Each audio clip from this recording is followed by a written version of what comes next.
ఎన్నిసార్లు ముఖ్యమంత్రిగా ఉన్నామనే దానికంటే నేను ముఖ్యమంత్రిగా ఉన్నప్పుడు ఏం జరిగిందనేది చాలా ముఖ్యం, ఏం చేశావనేది చాలా ముఖ్యం.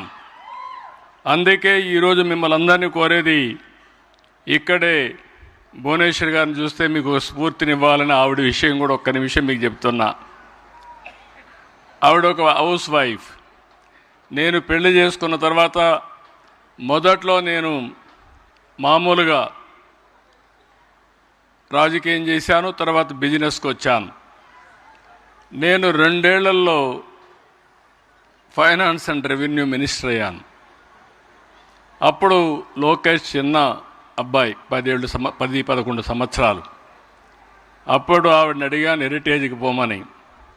నేను పోలేను, నాకు అనుభవం లేదు, నేను పోనని చెప్పి కొంత అయిష్టంగా ఒప్పుకున్నారు. ఆ తర్వాత హెరిటేజ్కి మీరు చూస్తే నేను ఎప్పుడూ పట్టించుకోలేదు. సమర్థవంతంగా పనిచేసి హెరిటేజ్ వ్యవస్థని, ఆ కంపెనీని బ్రహ్మాండంగా నడిపించిన వ్యక్తి భువనేశ్వరి గారు. అంటే ఓసారి పట్టుదల ఎట్లొస్తుందనే దానికి ఇదొక ఎగ్జాంపుల్ మాత్రం. ఇప్పుడు నేను పేపర్లో చూసి చెప్తున్నా, ఆవిడ ట్యాబ్లో చూసి ఉపన్యాసం ఇస్తూ ఉంది. నేను టెక్నాలజీ గురించి మాట్లాడుతున్నా, ఆవిడ టెక్నాలజీ వాడుతూ ఉంది.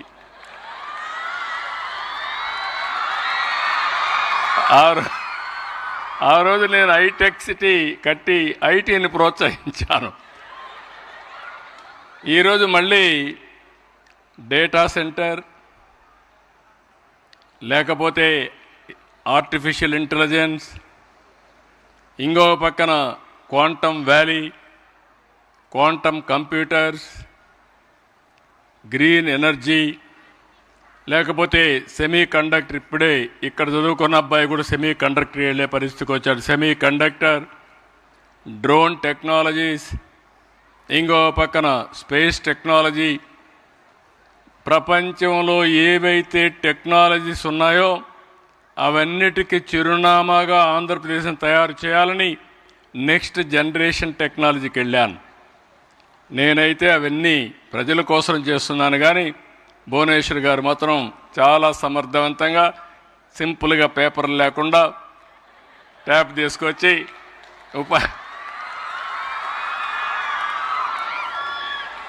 కావలసిన పాయింట్లు తీసుకొని చెప్పే పరిస్థితికి వచ్చారు. నేను ఆవిడ్ని చూశాను, వాళ్ళ నాన్న మారిగా పట్టుదల ఉంది, మొండితనం కూడా ఉంది. చాలా ఏదైనా పట్టుకుంటే చాలా గట్టిగా చేస్తారు.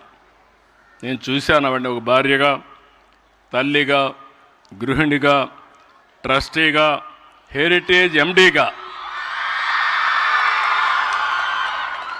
చాలా విజయాలు చూశాను. నేను గర్వపడుతున్నా. ఎందుకంటే ఒక్కొక్కరు ఒక్కొక్క పనికి పరిమితం అవుతాం. నేను ముఖ్యమంత్రికే పరిమితం అవుతాను, లేకపోతే అట్ బెస్ట్ పార్టీ అధ్యక్షుడిగా, మంచి పార్టీ అధ్యక్షుడిగా పనిచేస్తాను. మిగిలిన అన్ని విషయాలు సమర్థవంతంగా నిర్వహిస్తూ ఆవిడ ఎక్కడా లోటు లేకుండా చేసే పరిస్థితికి వచ్చారు. దాని పర్యవసానమే మీరు చూస్తే ఇటీవల లండన్లో 2 ప్రెస్టీజియస్ అవార్డ్స్ 2 వచ్చాయి. డిస్టింగ్విష్డ్ ఫెలోషిప్ 2025 అవార్డు, ప్రజాసేవ, సామాజిక ప్రభావ రంగాల్లో ఆమె చేస్తున్న కృషికి ఇన్స్టిట్యూట్ ఆఫ్ డైరెక్టర్స్ ఐఓడి ప్రదానం చేశారు. 2 హెరిటేజ్ ఫుడ్ సంస్థకు కార్పొరేట్ గవర్నెన్స్లో ఇచ్చిన golden peacock award for excellence in corporate governance 2025. ఈ 2 అవార్డులు కూడా, ఒకటి పర్సనల్గా, 2 వైస్ చైర్పర్సన్ ఎండి హెరిటేజ్ ఫుడ్స్ కింద 2 వచ్చాయి. ఇలాంటి సమర్థవంతమైన వ్యక్తి ఆలోచించినప్పుడు ఆవిడలో నేను ఎప్పుడు చూస్తాను, ఎప్పుడూ డిస్సాటిస్ఫాక్షన్, ఏదో చేయాలి, ఇంకా చేయాలి, ఇంకా బాగా చేయాలని ఆలోచన ఆవిడకి ఎప్పుడూ ఉంది. నాతో కూడా చాలాసార్లు డిస్కస్ చేశారు. ఎడ్యుకేషన్ని ఒక వర్టికల్గా దీన్ని లాజికల్గా తీసుకుపోవడానికి రాబోయే రోజుల్లో నాకు ఏమాత్రం అనుమానం లేదు. వన్ ఆఫ్ ది బెస్ట్ వర్టికల్గా ఇన్స్టిట్యూట్ ఆఫ్ ఎక్సలెన్స్గా ఈ ఎడ్యుకేషన్ తయారు చేసే బాధ్యత భువనేశ్వర్ గారు తీసుకుంటారని చెప్పి కూడా నేను మీకు తెలియజేస్తున్నా.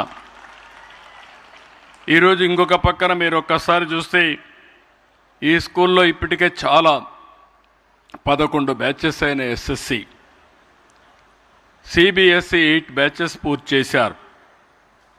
గండిపేట, కొన్ని రోజులు వరంగల్, చెల్లపల్లి కలిసి 2823 మంది చదివారు. గండిపేట నుంచే 2124 మంది చదివారు. ఇంకొక పక్కన 2015లో జూనియర్ కాలేజ్ ఇప్పటి వరకు 9 బ్యాచ్లు వచ్చాయి. 2016-17లో డిగ్రీ కాలేజ్ స్థాపించారు, 7 బ్యాచ్లు వచ్చాయి. ఇంకొక పక్కన మీరు ఒకసారి చూస్తే స్కాలర్షిప్లు ఇవ్వడం, ఇంజనీరింగ్, మెడిసిన్, వెటనరీ కోర్సులకి లా సెట్కి శిక్షణ ఇస్తున్నారు.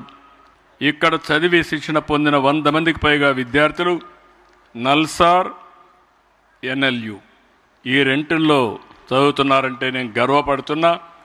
నేషనల్ ప్రెస్టీజియస్ యూనివర్సిటీలో ఒక రోజున సగం మంది లాయర్లు ఇక్కడ చదువుకున్న వాళ్ళే తయారయ్యే పరిస్థితికి వస్తున్నారు. జడ్జెస్ కూడా ఇక్కడి నుంచి వచ్చే పరిస్థితికి వస్తున్నారు. దానికి గర్వపడుతున్నాను. ఎక్సెల్ సివిల్ అకాడమీ కూడా పెట్టి ట్రైనింగ్ ఇస్తున్నారు.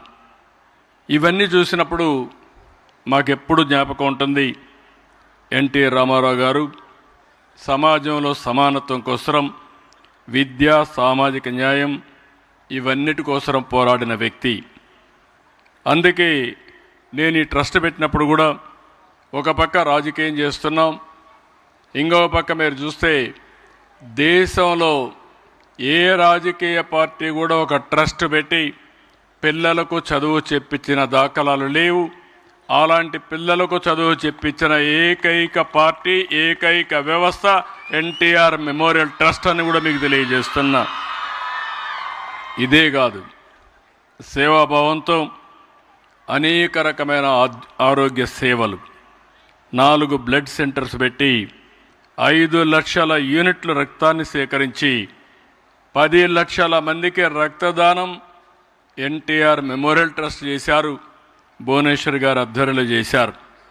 ఇంకో పక్క తలసేమియా బాధితులకు, చిన్నారులకి 273 మందికి ఉచిత రక్త మార్పిడి చేయడమే కాకుండా దీనికోసం ఒక ర్యాలీ కూడా పెట్టి సంఘీభావాన్ని తెలియజేసే పరిస్థితికి వచ్చారు.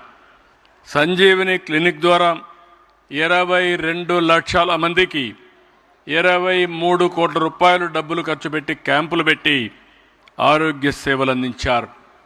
న్యూట్రిఫుల్ యాప్తో 7 లక్షల మంది ఆరోగ్యానికి, ప్రివెంటివ్ హెల్త్ కోసం కృషి చేశారు.